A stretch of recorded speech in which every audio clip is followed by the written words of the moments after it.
Hello and welcome to Sex, Love, and Soul. I'm Mary Knight, and this is video number 2 in my series for men on what is female sex drive. So today we're going to talk about what is going on when a woman lets you know by her words or her actions that she needs some space. Okay, I know this is very frustrating.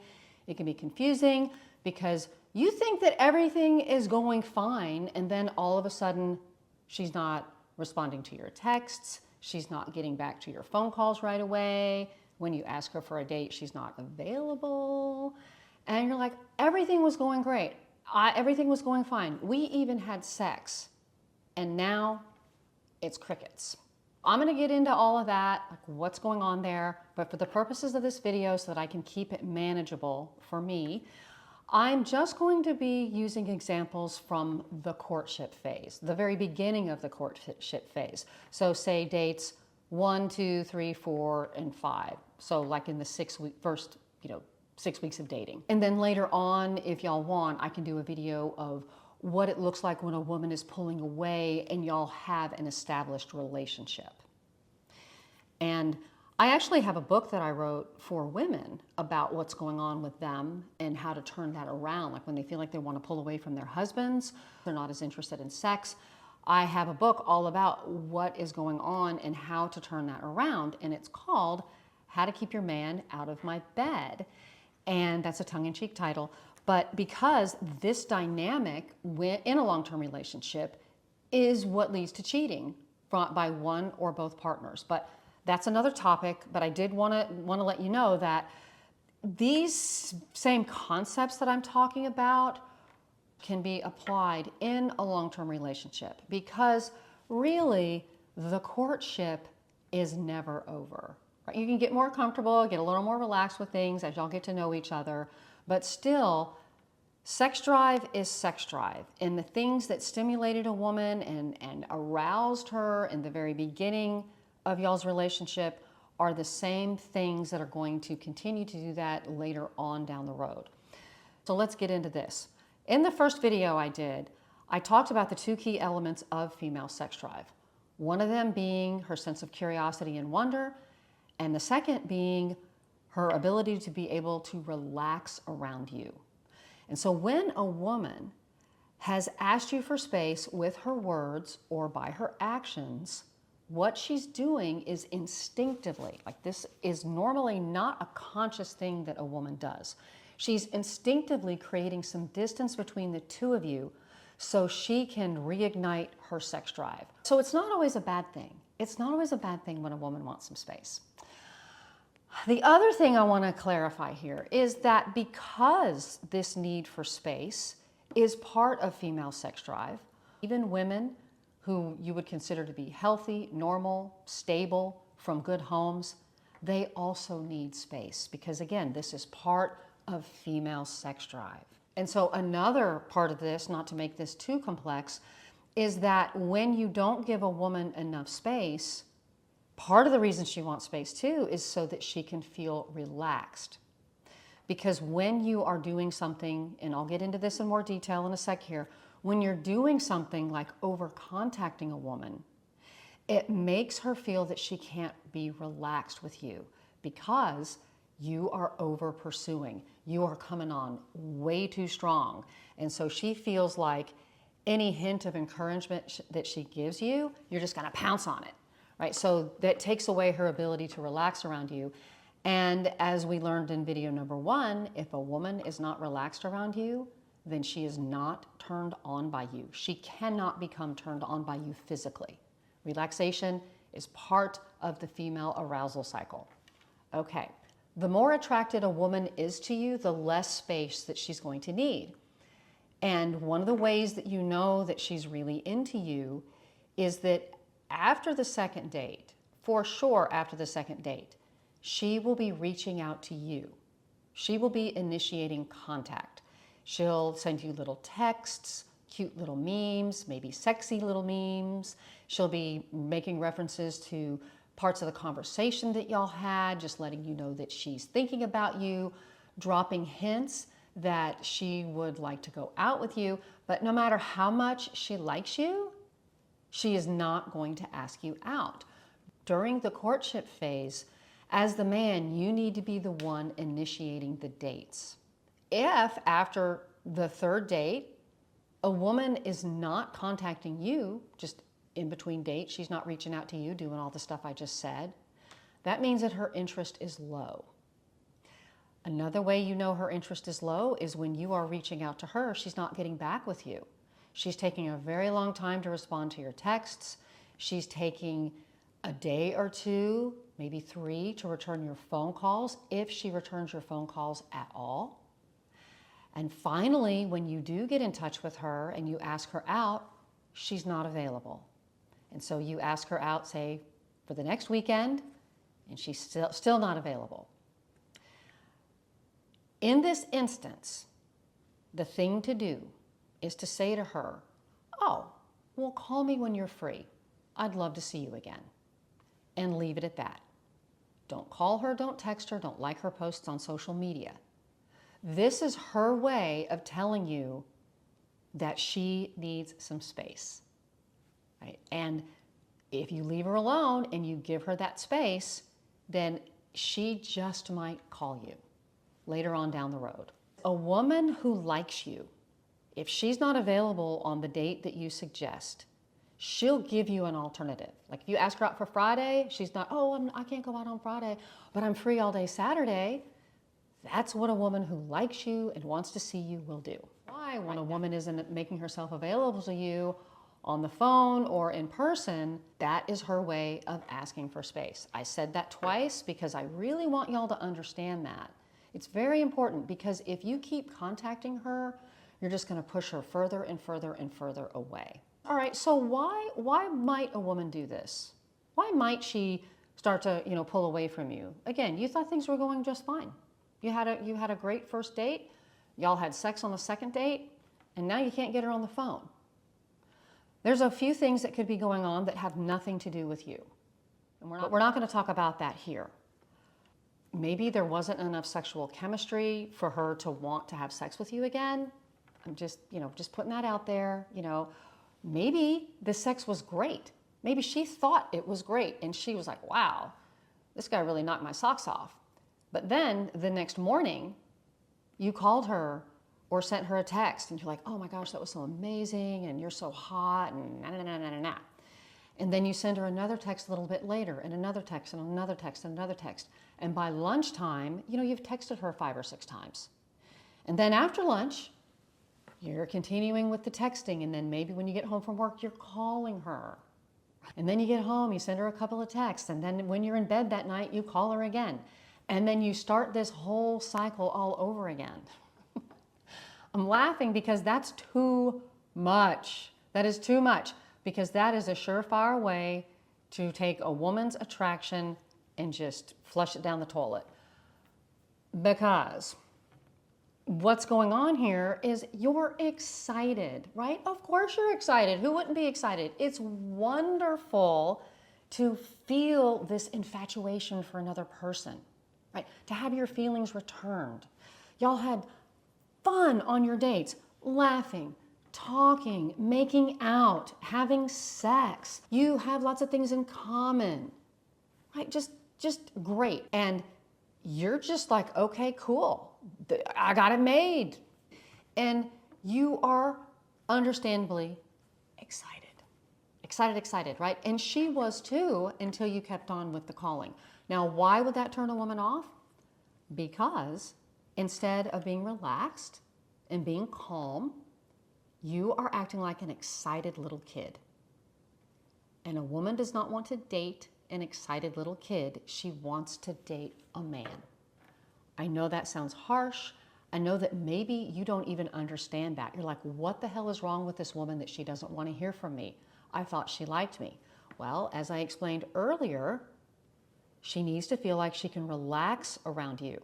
And not every time she picks up her damn phone, it's like, oh, there's your name and your number.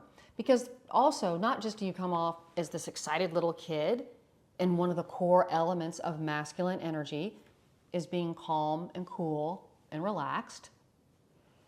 So not only are you not demonstrating that, you're also signaling to her this neediness, because women across the board would rather hear from you too little than too much.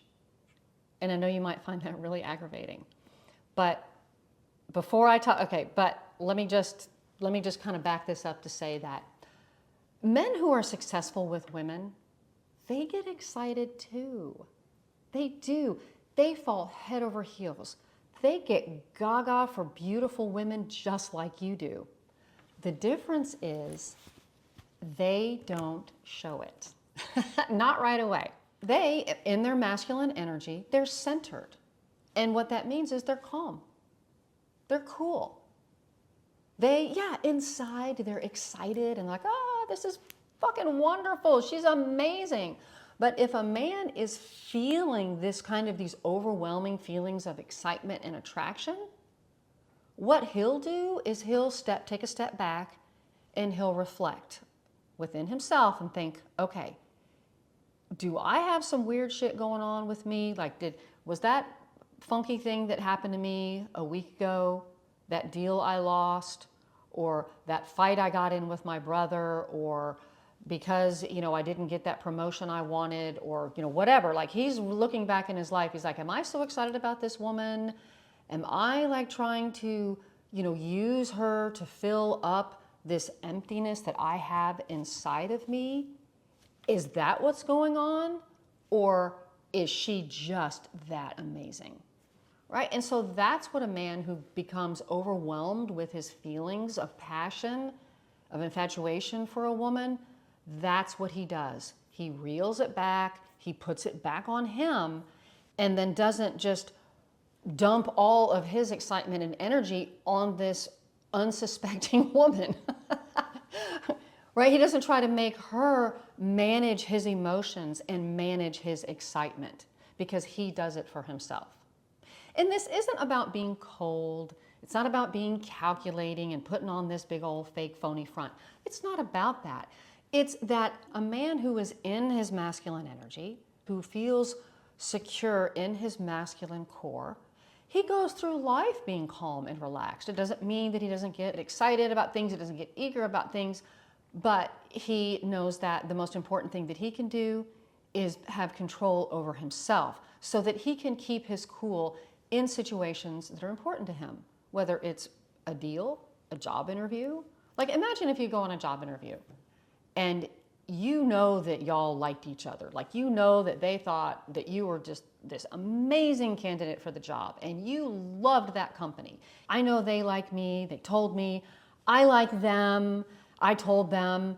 And so then the next day you're on the phone with HR. You're like, hey, just, saying hi, checking in, just, letting you know I'm thinking about you. And then, you send an email. Oh, hey, I saw this funny meme and it made me think of the job interview. Ha, ha, ha. And then you're just kind of like going on and you do that all throughout the day. If you did that, you would not get that job. They would think that you were out of your mind. And unless they had an ulterior motive for having somebody that was such an eager beaver like that, like because they knew, oh yeah, well that person, he's so eager that we can just take advantage of him. He'll do whatever we say. It'll be fine. Yeah, let's hire that guy. Right? So no really great company, just like any really great woman, is going to be turned on by that kind of behavior. Right? A woman wants you to be calm. She wants you to be relaxed. And she wants you to be in control. Like this, lots of calling, lots of texting.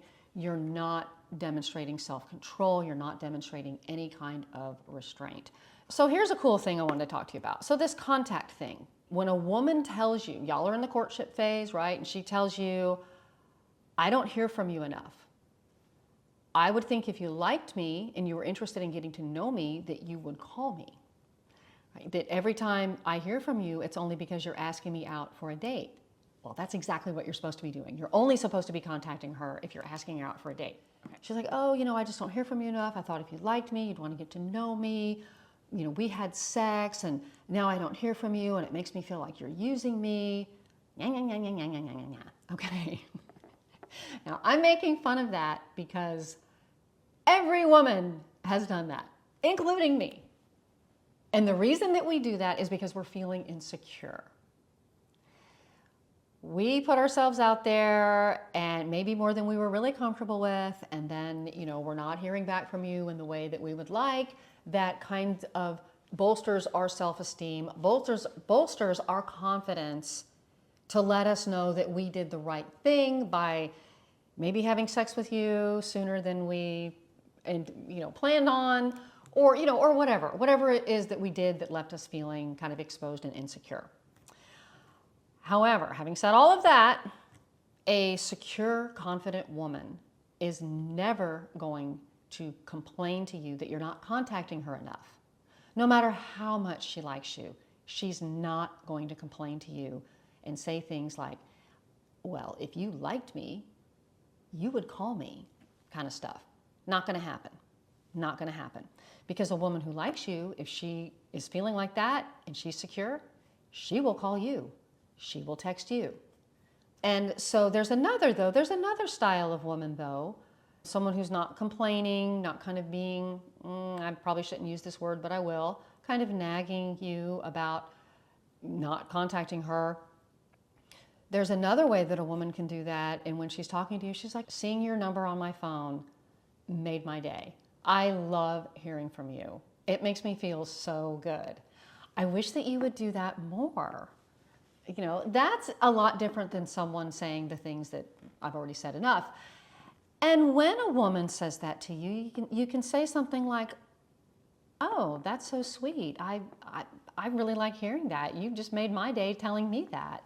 You can always just reach out to me. I love hearing from you. Something like that, right? And just leave it at that, okay? Another thing you could say too is, well, gosh, if you're missing me so much, why don't you come over now? Something like that. Now, there are some men who kind of like it when a woman kind of pokes at them like that. They like to take on that challenge. They kind of like to have a little bit of combat in their relationships because they know that those kinds of tensions can lead to hot sex. Here's what you can do to kind of turn it around so that you can take control of the situation. When she says that to you, like, oh, I don't hear from you enough, or not, you can always you can always say to her, oh, it sounds like you're really missing me. Why don't you come over? Be smooth. I'm sure you can think of something more smooth to say than I just said, because I'm not a smooth man. Maybe you're not somebody who enjoys having a woman poke at you. or even if you are, this is something to think about is, in this courtship phase, y'all are supposed to be on your best behavior. And her calling you up and complaining, her telling you that you're doing it wrong, her trying to correct you, like that's the best that she can do. What do you think it's going to be like to be in a relationship with her 6 months down the road? Just saying, something to think about. Something to think about. There's a couple of more things I wanted to say about, how to handle it when a woman calls you. Like, she's the one that's initiating the phone call. She's calling you. And so then you're getting kind of stuck in these phone conversations that are, 30 minutes, 40 minutes, 60 minutes, 2 hours long. And unfortunately, that kind of dynamic in a relationship is what can get you into the friend zone. And it doesn't seem fair or even reasonable at all because she's the one that initiated the contact. But what happens is that you are not taking control of that phone call because because a phone is not how you get to know somebody. That is not for getting to know somebody. The only way you get to know somebody is by sitting across from them face to face. You don't text, call, Zoom, WhatsApp, FaceTime. That is not how you get to know somebody, and that is not a substitute for a date. And so if you have a woman who is calling you and even before your first date, and she's like, oh yeah, I'm just calling to say hi, and just thought we could get to know each other before the date. No, and no. Do not participate in that. The thing to do is say, oh, hey, I saw it was you, so I answered the phone, but really I'm on my way out. I've got to run. I'm looking forward to seeing you and talking to you on Friday. Okay, bye. See you then. And leave it at that. Do not get involved in a conversation because, as I said, it can lead you into the friend zone. I feel like this video was too long, so I'm going to pick this up in my next video, and I'm going to try to get these videos out a little sooner than I have been. I'm new to YouTubing, I'm new to all of this, and so this is, and creating videos like this, so I still have, you know, some tech stuff going on and things that with technology that I won't mention. So I'm gonna cut this off now. You know, thank you so much for listening, and thank you for your comments. Thank you for subscribing, and if you haven't subscribed already, why not? Come on, do it. And if you have any questions for me that you would like to ask anonymously and you would like me to answer them, please email me at mary@sexloveandsoul.com. I'll answer your question personally, and most likely I'll make a video about it. Okay, thank you so much. Bye for now.